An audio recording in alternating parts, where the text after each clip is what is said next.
Welcome back to ഷാദിയുടെ ലോകം. ഇന്നത്തെ വ്ളോഗിനൊരു പ്രത്യേകത ഉണ്ട്. ഞങ്ങൾ വീട്ടുകാരെങ്കിലും കണ്ടാൽ എന്ത് ചെയ്യും, കുടുംബക്കാരെങ്കിലും കാണുമോ, അങ്ങനെയുള്ള പേടികളൊക്കെ മറികടന്ന് ഒന്നിച്ച് കൈപിടിച്ച് നടക്കാനും കഥകൾ പറയാനും ഒന്നിച്ച് ജീവിക്കാനും തുടങ്ങിയിട്ട് ഇന്നേക്കൊരു വർഷമാവുകയാണ്. അതായത് ഞങ്ങളുടെ നിക്കാഹ് ആനിവേഴ്സറിയാണ്. അതൊന്ന് ആഘോഷിക്കണം തോന്നിയപ്പോൾ ഞങ്ങൾ ആദ്യം പോയത് ലുലുവിലേക്കാണ് കേട്ടോ. വലിയ സെലിബ്രേഷൻ ആയിട്ടൊന്നുമില്ല, അങ്ങനെ കുറച്ച് കേക്കൊക്കെ വാങ്ങി ഇങ്ങനെ കഴിച്ചുകൊണ്ടിരിക്കുമ്പോൾ ഒരു കുഞ്ഞിനെ കണ്ടേ.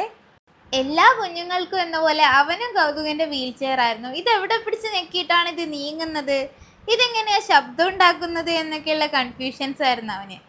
എന്തെങ്കിലും ഒരു പ്രൊഡക്റ്റ് എടുക്കാം, ഇത് നിങ്ങളെ നിക്കാഹ് ആനിവേഴ്സറി ഗിഫ്റ്റാന്ന് പറഞ്ഞപ്പോ ഇത് കണ്ടോ, നട്ടം തിരിയുന്നൊരു കെട്ടിയൻ.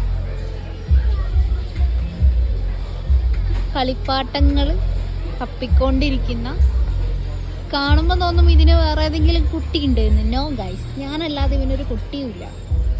എന്നിട്ടാണ് ഇവൻ കണ്ടോ തപ്പുന്നത് മൊത്തം നഴ്സറി കുട്ടിയുള്ള സാധനം. ഗൾഫിലെ ടോയ്സിന്റെ സെക്ഷനിലായിരുന്നു സാനു, അതുകൊണ്ടായിരിക്കും അവനൊന്നും ഇഷ്ടമായില്ല. ലുലു ഒക്കെ അപ്ഡേറ്റ് ചെയ്യേണ്ടിയിരിക്കുന്നു. ലുലുവിൻ്റെ അടുത്തുള്ള കവോ ക്രസ്റ്റോയിൽ പോയിട്ട് മന്തി വാങ്ങിക്കൊടുത്ത് പിന്നെ ഞാൻ അവനെ അങ്ങ് സമാധാനപ്പെടുത്തി. അല്ലാണ്ട് എന്താ അപ്പോൾ ചെയ്യുക.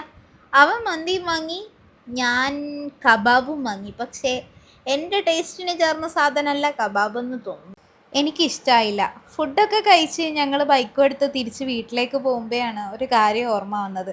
ഇത് ഞങ്ങളുടെ മാത്രം ആനിവേഴ്സറി അല്ല, ഞങ്ങളെയും കൊണ്ട് തലങ്ങും വിലങ്ങും ഓടിയ ഈ വണ്ടിയുടെ 1ാം ബർത്ത്ഡേ കൂടിയായിരുന്നു.